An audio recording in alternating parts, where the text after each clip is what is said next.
అందరికీ నమస్కారం అండి. ఈరోజు మంచి మాట ఏంటంటే, ఇప్పుడు మనం పిల్లలతో ఉంటున్నాం.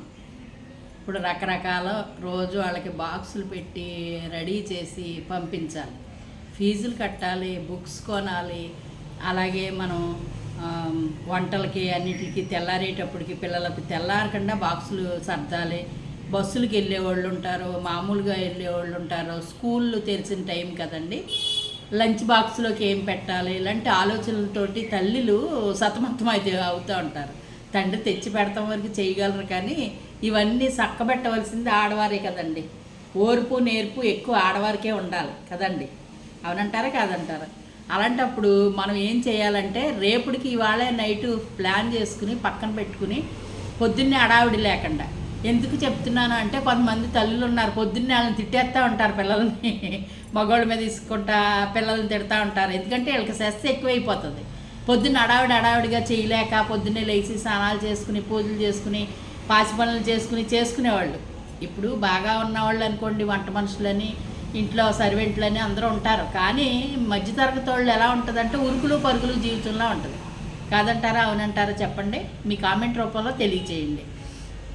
అలాంటప్పుడు మనం అన్నీ ప్లాన్ చేసుకుని సాయంకాలమే కొన్ని మనం తరుక్కునేవి అటువంటి జాగ్రత్త పెట్టుకునేవి పొద్దున్నే లేవగానే మనం గమ్మున స్నానం చేసి పొయ్యి దగ్గరికి వెళ్ళేటప్పటికి రెడీగా పెట్టుకునేలాగా ఉండేలాగా ఏర్పాటు చేసుకోవాలి.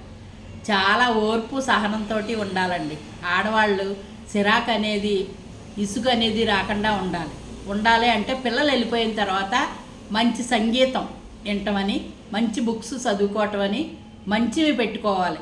సిల్లీగా ఉండేయని, లేకపోతే ధ్యానం చేసుకోవటం కానీ అటువంటివి కొన్ని చేసుకుంటూ ఉండాలండి. ఇక ఏం చేస్తామంటే, అడావిడిలో పడిపోయి మన గురించి మనం మానేస్తాం. పొద్దున్నే వాళ్ళకి బాక్సులు పెట్టి పంపించేటప్పటికి అలసట వచ్చేస్తుంది.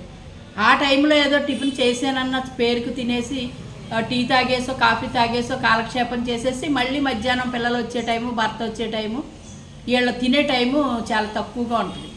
ఆడవారు వెళ్తూ చాలా జాగ్రత్తగా చూసుకోవాలండి.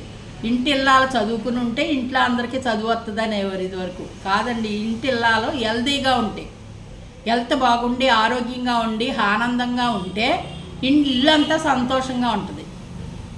ఏమంటారు చెప్పండి? ఎందుకంటే మన ఆనందమే పిల్లలకి భర్తకి ఇంట్లోనూ అంతా బాగుంటుంది. మనం డల్గా అయిపోయామనుకోండి, మన ఇంట్లో ఆడవాళ్ళు డల్ అయిపోతే సంసారం అంతా డల్ అయిపోద్ది. తెచ్చిన దాన్ని ఒబ్బడిగా చేసుకోవాల్సిన బాధ్యత మన మీదే ఉంటుంది.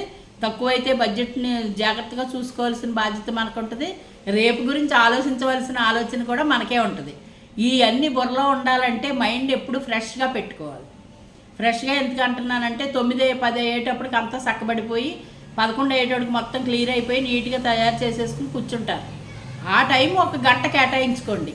ఓ ధ్యానం చేసుకోవటం అని, ప్రశాంతంగా కూర్చోవటం అని, ప్రశాంతంగా చక్కటి ఏమన్నా పాటలు అంటే సంగీతానికి సంబంధించింది. ఎప్పుడు కూడా సంగీతం అండి మైండ్ సెట్ని చక్కటి మెమరీలో ఉంచుతుందంట. అంటే మన స్వీట్ మెమరీ అంటాం కదా, అలాగా మంచి తీపి అందించినట్టు ఉంటుందంట. ఆ సంగీతం వినటం వల్ల మనసు ఆహ్లాదంగా ఉండి చిరాకు అనేది రాకుండా మనిషి ప్రశాంతంగా ఉండటానికి తోడ్పాటు చేస్తుంది.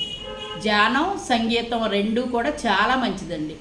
ఈ టైంలో మనం ఇరుగమ్మ పొరుగమ్మతో కబుర్లు చెప్తా కూర్చుని ఉంటే, వాళ్ళు ఒక రకం మాటలు పట్టుకొచ్చి మనకు చెప్తూ ఉంటే మన బుర్రంతా ఖరాబ్ అయిపోతే పని మీద ఉండదు, దేని మీద ఉండదు, ఇంకా చిరాకు పెరిగిపోతే ఆరోగ్యం పాడవుతుంది. ఏమంటారు చెప్పండి? నేను చెప్పింది కరెక్ట్ అంటారా కాదంటారా? ఒకసారి మీ మెసేజ్ పెట్టండి. కరెక్ట్ అయితే కరెక్ట్ అని పెట్టండి, నేను చెప్పింది రాంగ్ అయితే రాంగ్ అని చెప్పండి.